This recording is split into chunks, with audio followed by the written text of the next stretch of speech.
আল্লাহ বলেন এমন যন্ত্রণাদায়ক ভয়ঙ্কর কঠিন আযাবের দিকে মরণের পরে নিয়ে যাব, ওটা আমি আল্লাহ ছাড়া আর কেউ জানে না। আল্লাহ বলেন এমন যন্ত্রণাদায়ক ভয়ঙ্কর কঠিন আযাবের দিকে মরণের পরে নিয়ে যাব, ওটা আমি আল্লাহ ছাড়া আর কেউ জানে না। আমি লাঞ্ছনা গঞ্জনা অপমান অপদস্থ এগুলো দিয়ে ভরে দেব দুনিয়ার জীবনটা, আর মরণের পরে নিয়ে যাব আসাদ্দিল আযাব, যন্ত্রণাদায়ক এবং কঠিন ভয়ঙ্কর আযাবের দিকে নিয়ে যাব। এটা কোনো কাফেরের বিপক্ষে আল্লাহ বলেছেন, আমি পাইনি। আর কোরআনে কাফেরের বিরুদ্ধে কথা আছে, এটা অন্য কথা। মুনাফিকের বিরুদ্ধে কথা আছে, অন্য কথা। কিন্তু মুসলমান কিছু মানে কিছু মানে না, এদের যে কি শাস্তি দুনিয়ার আখিরাতে আপনি তো দেখলেন। দুনিয়ায় আমরা কিছু মানুষকে দেখতে পাচ্ছি যে অপমানকর শাস্তি আল্লাহ ব্যবস্থা করে দিচ্ছে। আর আসাদ্দিল আযাব যেহেতু দিয়েছেন ইসমে তাফসীল, এজন্য জালেম যারা, আপনাদের দুনিয়া শেষ হয়ে গেছে, আখিরাত আপনি শেষ করে ফেলেছেন। আপনাদের জন্য বড় আফসোস লাগে আমাদের। আমরাও যদি কোনো জুলুম করি, আমরা নিজেরা আজকে থেকে থেমে যাব। কারণ জালেম মাজলুম এই দুইটা শব্দ ভয়ঙ্কর। ইত্তাকি দাওয়াতাল মাজলুম ফাইন্নাহা লাইসা বাইনাহু ওয়া বাইনাল্লাহি হিজাব। নবীজি বারবার জানিয়েছেন উম্মতেরা, যাই করো মজলুমের বরদোয়া থেকে নিজেকে বাঁচিয়ে রাখবা। কারণ মজলুমের বরদোয়া আল্লাহর ভেতরে কোনো হেজাব পর্দা থাকে না, সরাসরি কবুল হয়ে যায়। আজকে কোরআনে কারিমের এই ময়দানে যারা এসেছে কিছু কথা শোনার জন্য, প্রথমে দোয়া করে নিচ্ছি, আল্লাহ আমার জীবনে যেন কোনো জুলুম না থাকে, আমার দ্বারা কেউ যেন মাজলুম না হয়ে যায়। তুমি আমাকে রক্ষা করবা, বলেন আমিন। যিনি আমাদেরকে এই মাহফিলে নিয়ে এসেছেন, আমরা তার শুকরিয়া আদায় করছি, আলহামদুলিল্লাহ। দরুদ আর সালাম পড়ছি আমাদের নবী মুহাম্মদ রাসূলুল্লাহ সাল্লাল্লাহু আলাইহি ওয়াসাল্লামের প্রতি। আমাদের আজকের আলোচনার বিষয় হচ্ছে,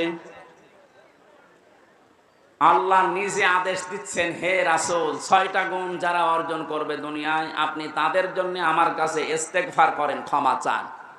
ক্ষমা করার মালিক একচ্ছত্র কে বলেন তো? আল্লাহ। দুনিয়ার কোন পীরের আছে? নবীজির আছে? না। ক্ষমা করতে পারে শুধুমাত্র আল্লাহ নিজে। ফাসাব্বিহ বিহামদি রাব্বিকা ওয়াস্তাগফির। আপনি ইস্তেগফার করেন আল্লাহর কাছে, তার তাসবিহ তাহলিল আদায়ের মাধ্যমে আপনি ইস্তেগফার করেন। ইন্নাহু কানা তাওয়াবা, কারণ তিনি তাওবা কবুলকারী, ইস্তেগফার কবুলকারী। আমার ভালোভাবে শিক্ষা নেওয়ার বিষয় এখানে এইটা, যেহেতু তাওবা কবুল করবেন একজন, তিনি আল্লাহ, তিনি নিজে শিখিয়ে দিচ্ছেন, নবীজি এই 6টা গুণ যাদের ভেতরে আছে আপনি তাদের জন্য আমার কাছে ক্ষমা চান। তাহলে এটা ক্ষমা করার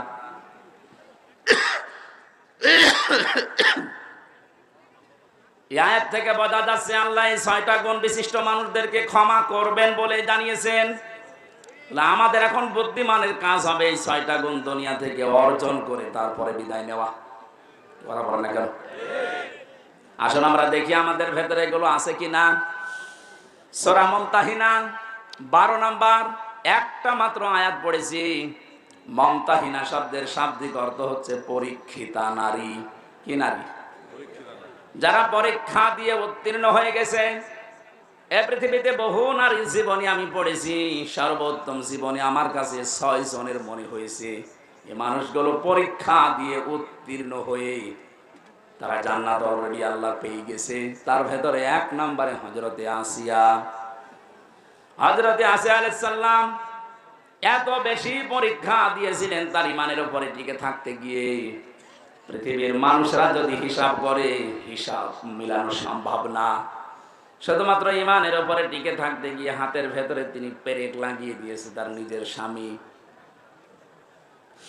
পায়ের ভেতরে পেরেক লাগিয়েছে, মাথার উপরে গরম তেল ঢেলে দিচ্ছে, কপালের ভেতরে শলাকা লাগিয়েছে। এ কঠিন অবস্থায় হযরতে আসিয়া দেখলেন আল্লাহ পাক জান্নাত জিবরাইলকে দিয়ে পাঠিয়ে দিয়েছে। তিনি জান্নাত দেখলেন, ডাক দিয়ে বললেন, ইযে ক্বালাত রাব্বি বনিলি ইনদাকা বাইতান ফিল জান্নাতি ওয়া নাজ্জিনি মিন ফিরআউনা ওয়া আমালিহি ونجني من القوم الظالمين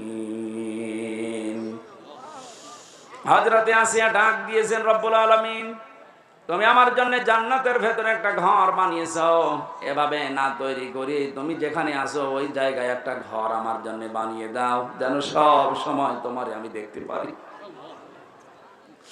হযরত আসিয়া দ্বিতীয় নম্বর কথা বলেছিলেন, ওয়ানাজ্জিনি মিন ফিরআউনা ওয়া আমালিহি ওয়ানাজ্জিনি মিনাল কওমিজ জালিমিন। এই মেয়েরা আসেনি, একটু খেয়াল করবেন এবার। সম্মানিতা মা বোনেরা, অনেক বেশি ভালোবাসি আপনাদেরকে, আমি চাই না আপনারা জাহান্নামী হয়ে যান। তাকান, পরীক্ষিতা নারী কাদেরকে বলে, কি পরীক্ষা তিনি দিয়েছিলেন। এত বড় কঠিন মুসিবত বিপদ, এত বড় বিশাল শাস্তির ভেতরে হযরতে আসিয়া তিনি তার স্বামীর জন্য বরদোয়া দেননি। তিনি বলেছিলেন, মাবুদ তুমি যা দেখতে পাচ্ছ আমার স্বামী লোক দিয়ে এরকম অত্যাচার করাচ্ছে এবং নিজে অত্যাচারে শামিল, তুমি আমাকে এই অত্যাচার থেকে বাঁচাও, কিন্তু আমার স্বামীর উপরে তুমি রাগ করো না। ও বাংলার মা বোনেরা, এদেশে পুরুষ নির্যাতন, নারী নির্যাতন করলেই মামলা হয়ে যায়, কিন্তু পুরুষ নির্যাতনের কোনো মামলা নেই।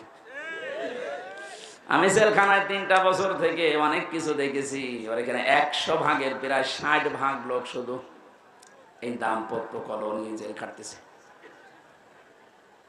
মেয়েদের এই ছোট মনের কারণে পেরে ওঠে না, সে প্রত্যেকে কি হুজুর বলেন আর কি খেজুর বলেন। এদের এই মানুষগুলো যদি একটু মন উদার করতো, আমার মনে হয় পরিবারে আমাদের শান্তি আরো ফিরে আসতো। বাস্তব দেখেছি যে জল্লাদটা এখন আছে, আগে তো শাহজাহান ছিল, ও মারা যাওয়ার বের হয়ে মারা গেছে, এখন নতুন একজন দায়িত্ব পেয়েছে, ইলিয়াস, চট্টগ্রামে বাড়ি। লোকটাকে একদিন বললাম, ভাই কি অবস্থা বলেন তো।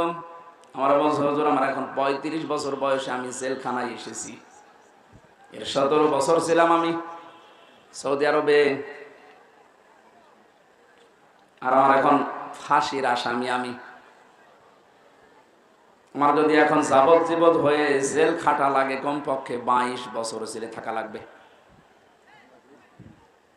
35 থেকে 17, এরপরে 22, হিসাব করে দেখেন 74 বছর হবে। কত? 74 বছর বয়সে লোকটা জেলখানা থেকে বের হবে। খুব বড় অপরাধ করে গেছে না, পুরা জীবনে আমি শুনেছি যে কি কি করতেন। সৌদি থেকে 17 বছর পরে বের হলাম, দেশে আসার পরে বিয়ে করলাম। বিয়ে করার পরে আমার বউর সাথে আমার মায়ের মিল নেই, সব জিনিস আমি চাহিদা মতো পূরণ করেছি, কিন্তু মাকে আর ছোট বোনকে কিছু দিলে ওর মন খারাপ হয়ে যায়। দিন রাত নেই, সব সময় শুধু মনোমালিন্য, ঝগড়া। শেষ পর্যন্ত আর পারলাম না যে আমার সম্পদ আমার মাকে দেই, আমার বোনকে দেই, ওর সমস্যা কি।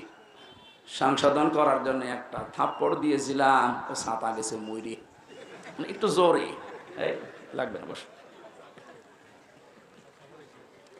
মারা যাওয়ার পরে তো বউ মারা কেস, প্রথমে ফাঁসি হয়ে গেল, এরপরে যাবজ্জীবন। এখন 22 বছর থাকা লাগবে আমার, 11 বছর চলছে। আমার তো বের হতে হতে আমার বয়স হয়ে যাবে 74 বছর। কি করব আমি? আমার বলছিল, আপনি তো ওয়াজ করেন, বাইরে যে অন্তত একটু বলেন যে আমার মতো বিপদে যেন কেউ না পড়ে, কারণ আমি খুব বড় অপরাধ করিনি, আমি তো ঠিক রাস্তায় ছিলাম, মাঝখান থেকে একটু মিস্টেক হয়ে আমার জীবনটাই নষ্ট হয়ে গেল। ইলিয়াসের বউ এখনো পর্যন্ত আছে বাইরে। ইলিয়াসের যখন শুনেছে যে ওর যাবজ্জীবন জেল হয়ে গেছে, প্রথমে ফাঁসির কথা শুনে মেয়েটা কি, সে তো মারা গেছে, তার যে শাশুড়ি ছিল, এই শাশুড়ি এবং শ্বশুর পরবর্তীতে ওর মা বাবার উপরে এই মেয়েটার জন্য বহু অত্যাচার চালিয়েছিল।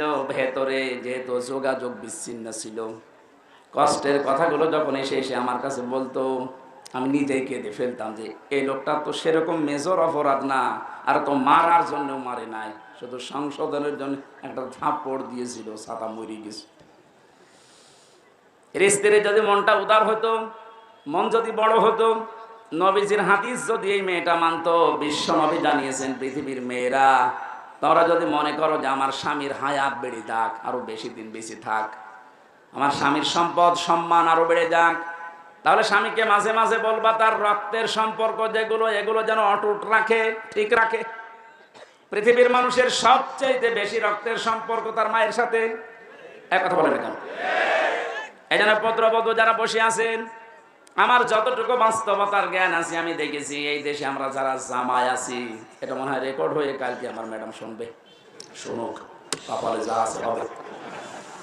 আমরা জামাইরা যেভাবে আমাদের শাশুড়িকে শ্বশুরকে যেইভাবে দেখি, যেই নজরে দেখি আর যেভাবে আচরণ করি, বউগুলো যদি তার হাফ আমার মা বাবার সাথে, আমাদের মা বাবার সাথে ওইটা করতো, এই দেশে কোনো ছেলে আলাদা হওয়া লাগতো না।